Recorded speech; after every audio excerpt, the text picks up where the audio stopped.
Plastic ಬಂದರೂ ಅಷ್ಟೇ, ತಗಡೋ ಬಂದರೂ ಅಷ್ಟೇ, ವ್ಯಾಪಾರಕ್ಕೆ ಏನಕ್ಕೆ ತೊಂದರೆ ಇಲ್ಲ, ಚೆನ್ನಾಗಿ ವ್ಯಾಪಾರ ಆಗ್ತಿದೆ. BBMP ಅವರು ಒಂದ್ಸಲಿ ಎತ್ತಿಸ್ಬಿಟ್ಟಿದ್ರು, ಫುಟ್ಪಾದಲ್ಲಿ ಎಲ್ಲ ಇರಂಗಿಲ್ಲ ಅಂತ ಎತ್ತಿಸ್ಬಿಟ್ಟಿದ್ರು.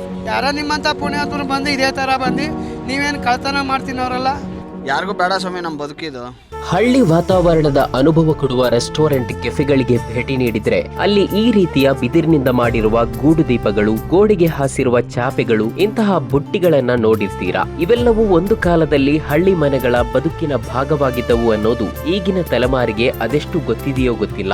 ಆದರೆ ಇವೆಲ್ಲವನ್ನು ಇವಾಗ ಹಳ್ಳಿಗಳಲ್ಲಿ ತಯಾರಿಸೋದು ತುಂಬಾನೇ ಕಡಿಮೆ. ಕಳೆದ 30-40 ವರ್ಷಗಳಿಂದ ಇಲ್ಲಿಯವರೆಗೂ ಬೆಂಗಳೂರಿನ ಹೃದಯ ಭಾಗದಲ್ಲಿ ಇದನ್ನ ತಯಾರಿಸಿ ಮಾರಾಟ ಮಾಡಿ ಜೀವನ ಸಾಗಿಸುತ್ತಿರುವ ಒಂದಷ್ಟು ಕುಟುಂಬಗಳು ಈಗಲೂ ಇವೆ ಎಂದ್ರೆ ನೀವು ನಂಬಲೇಬೇಕು. ನ್ಯಾಷನಲ್ ಕಾಲೇಜು ಮೆಟ್ರೋ ನಿಲ್ದಾಣದಿಂದ KR ಮಾರ್ಕೆಟ್ಗೆ ಸಾಗುವ ರಸ್ತೆಯಲ್ಲಿ ಸಂಚರಿಸುವಾಗ ಒಮ್ಮೆ ಎಡಭಾಗಕ್ಕೆ ಕಣ್ಣು ಹಾಯಿಸಿದ್ರೆ ಸಾಕು, ಸುಮಾರು 30 ಕುಟುಂಬಗಳು ಇಲ್ಲಿ 3 ತಲೆಮಾರುಗಳಿಂದ ಬಿದಿರಿನಿಂದ ತಯಾರಿಸುವ ಕರಕುಶಲ ವಸ್ತುಗಳನ್ನ ಮಾರಾಟ ಮಾಡ್ತಿರೋದು ನಿಮ್ಮ ಕಣ್ಣಿಗೆ ಕಾಣಿಸಬಹುದು. ಹಳ್ಳಿಗಳಲ್ಲಿ ಇದನ್ನ ಖರೀದಿ ಮಾಡೋರು ಕಮ್ಮಿಯಾಗಿದ್ರು ನಗರ ನಿವಾಸಿಗಳು ಮನೆ ಉಪಯೋಗಕ್ಕೆ ಬಳಸದಿದ್ರು ಅಲಂಕಾರಿಕ ವಸ್ತುಗಳಾಗಿ ಇದನ್ನ ಉಪಯೋಗಿಸುತ್ತಿದ್ದಾರೆ. ಇದು ನಮ್ಮ ತಲೆಮಾರಿಗೆ ಕೊನೆ. ಮುಂದೆ ಇದನ್ನ ಮಾಡೋರು ಯಾರೂ ಇಲ್ಲ ಅನ್ನುವ ಇವರು ಎಲ್ಲಿಂದ ಬಂದವರು? ಇದಕ್ಕೆ ಬೇಕಾದ ಬಿದಿರು ಎಲ್ಲಿಂದ ಸಂಗ್ರಹಿಸುತ್ತಾರೆ? ಇವರ ಗ್ರಾಹಕರು ಯಾರು? ತಲೆಮಾರುಗಳಿಂದ ರಸ್ತೆ ಬದಿಯಲ್ಲೇ ಜೀವನ ಸಾಗಿಸುತ್ತಿರುವ ಇವರು ಸರ್ಕಾರದ ಮುಂದೆ ಇಡುವ ಬೇಡಿಕೆ ಏನು? ಬನ್ನಿ ಮಾತಾಡಿಸ್ಕೊಂಡು ಬರೋಣ. ನಮ್ಮ ಹೆಸರು ಕೃಷ್ಣಪ್ಪ ಅಂತ ಹೇಳಿ ಸರ್.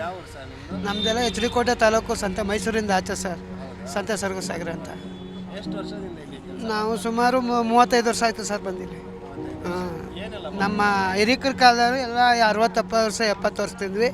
ಇಲ್ಲೇ ಇರೋದು, ಇಲ್ಲೇ ಹುಟ್ಟೋದು ಬೆಳೆದದು. ನಾವು ಬಂದು 35 ವರ್ಷ ಆಯಿತು.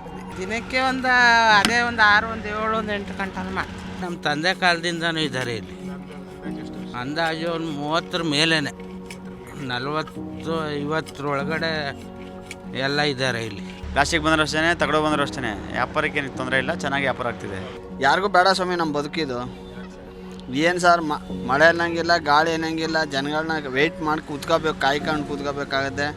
ಒಂದು 10 ರೂಪಾಯಿ ಸಿಕ್ಕಲಿ ಅಂತ ಕಾಯ್ತೀವಿ. ಬರೋರು ಕೆಲವು ಜನ ಕರೆಕ್ಟಾಗಿ ಕೊಡೋದು ಇಲ್ಲ, ಲೆಕ್ಕಲ್ಲೇ ಕನ್ಫ್ಯೂಸ್ ಮಾಡೋಕ್ಕೆ ಕೊಟ್ಬಿಟ್ಟು ಹೋಗ್ತಾರೆ. ಏನು ನಮ್ಮದು ಭವಿಷ್ಯ ಅಂದರೆ ನಮ್ಮ ಜೀವನ ಅಂದರೆ ಇದೇನೆ. ಎತ್ತಾಗೂ ಹೋಗಿಲ್ಲ, ಎತ್ತಲಾಗೂ ಬರೋಂಗಿಲ್ಲ. ನಮ್ಮಲ್ಲಿ ಹೊಸ್ತೆಯವರು ಅಂತ ಮಾಡ್ತಾರೆ ಗೌಡ್ರಲ್ಲಿ, ಅದು ಅವಶ್ಯಕತೆ ಇದೆ, ಅದಕ್ಕೆ ಬೇಕು. ಆಮೇಲೆ ಈ ಆ ಮಕ್ರಿ ಇದೆಯಲ್ಲ, ಇದು ಒಂದು ಪಂಚೆ ಹಾಕ್ಬಿಟ್ಟು ರಾಗಿ ಎಲ್ಲ ಕ್ಲೀನ್ ಮಾಡೋದು, ತೊಳೆದು ಇದು ಮಾಡಿ ಸೋರು ಹಾಕೋದಕ್ಕೆ ಆ ಮಕ್ರಿ ಬೇಕಾಗುತ್ತೆ. ನಾವು ಅಲಂಕಾರಿಕವಾಗಿ ನಾವೇನು ಯೂಸ್ ಮಾಡಲ್ಲ, ಉಪಯೋಗಕ್ಕೆ. ಬಿದಿರು ಬಂದು ಇವಾಗ ಮೊದಲಿಗೆ ಕಮ್ಮಿ ಸಿಗ್ತಿತ್ತು, ಇವಾಗ ಎಲ್ಲ ರೇಜ್ ಆಗ್ಬಿಡೋದು ಸರ್. ಒಂದು ಬಿದಿರು ಬಂದು 200 ರೂಪಾಯಿ ಆಗುತ್ತೆ. ಒಂದು ಬಿದಿರಿನಲ್ಲಿ ಇದೊಂದು 3 ಬುಕ್ ಆಗೋದೇ ಕಷ್ಟ ಸರ್.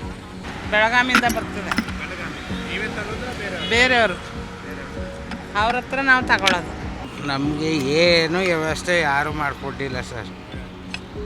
ನಾವು ಗೇಯಬೇಕು, ನಾವು ತಿನ್ನಬೇಕು. ಅದು ಇವಾಗ ಏನು ಬೊಂಬುಗಳ ನಮಗೆ ಸೌಲಭ್ಯ ಇಲ್ಲ. ಇದು ಬೆಳಗಾಮಿಂದ ಬರೋದು, 200 ರೂಪಾಯಿ ಬೀಳುತ್ತೆ ಇದೊಂದು. ಇದು ಎಲ್ಲ ನಾವು ವರದಿ ಮಾಡಿ ಎಲ್ಲ ಜೀವನ ಸಾಕೋದಕ್ಕೆ ಭಾರಿ ಕಷ್ಟ ಇದೆ. ಗಂಡ ಹೆಂಡ್ತಿರಿಬ್ಬರು ಗೇದ್ರೆ 500 ರೂಪಾಯಿ 600 ರೂಪಾಯಿ ಸಿಕ್ಕೋದು ಕಷ್ಟ ತಿನ್ನೋಕ್ಕೆ. ಅಲಂಕಾರಿಕವಾಗಿ ಅದೇ ಖರೀದಿ ಮಾಡ್ತಾಯಿದ್ದಾರೆ, ಬಳಸೋಕ್ಕೆ ಸಲುವಾಗಿ ಮಾಡೋದಿಲ್ಲ. ಬಳಸ್ಕೋಬೋದು ಸರ್. ಇದು ಯಾರೋ ಇದನ್ನು ಮೇಂಟೆನೆನ್ಸ್ ಯಾರೂ ಮಾಡ್ಕೋತಾ ಇಲ್ಲ. ಅಂದರೆ ಹಳೇದು ಯಾರು ಮಾಡ್ತಾರೆ ಅಂತ ಇದು ಮಾಡ್ತಾಯಿದ್ದಾರೆ. ಅದರಲ್ಲಿ ಕಷ್ಟ ಬಿದ್ದು ವರದಿ ಮಾಡೋಗಂಟ ನಮಗೆ ಭಾಳ ತುಂಬ ಕಷ್ಟ ಇದೆ. ಒಂದು ದಿನಕ್ಕೆ ಇವತ್ತೆಲ್ಲ ಒಂದು 6 ಪುಟ್ಟಿ ಸರ್. ಅದು 6 ಪುಟ್ಟಿ ಮಾಡ್ಬೋದು. ಅದು ಒಬ್ಬರು ಪುಟ್ಟಿ ಬಿಟ್ಟು ಬೇರೆ ದಬ್ಬೆಗಳು ಕೆಲಸ, ಚಾಪೆ ಅದೆಲ್ಲ ಮಾಡ್ತೀವಿ. ಅದೆಲ್ಲ ಸ್ಕ್ವೇರ್ ಫೀಟ್ ಲೆಕ್ಕ. ಅದು ಬೇರೆ ಇದು ಚಾಪೆಗಳು ಬರ್ತಾವಲ್ಲ, ದಬ್ಬೆಗಳು ಡೈಮಂಡು, ಆಮೇಲೆ ಸ್ಕ್ವಯರು ಅವೆಲ್ಲ ಬರ್ತವೆ. ಅವೆಲ್ಲ ಆರ್ಡ್ರ್ ಯಾವ್ದು ಕೊಡ್ತಾರೋ ಆರ್ಡ್ರೆಲ್ಲ ಮಾಡ್ತೀವಿ ಸರ್. ಅಲಂಕಾರ ವಸ್ತುಗಳು ಆರ್ಚ್ ಮಾಡ್ತೀವಿ. ಆಮೇಲೆ ಒಂದು ಗೊಂಬೆ ಥರ ಮಾಡಿಕೊಡಿ ಅಂತಾರೆ, ಮಾಡಿಕೊಡ್ತೀವಿ.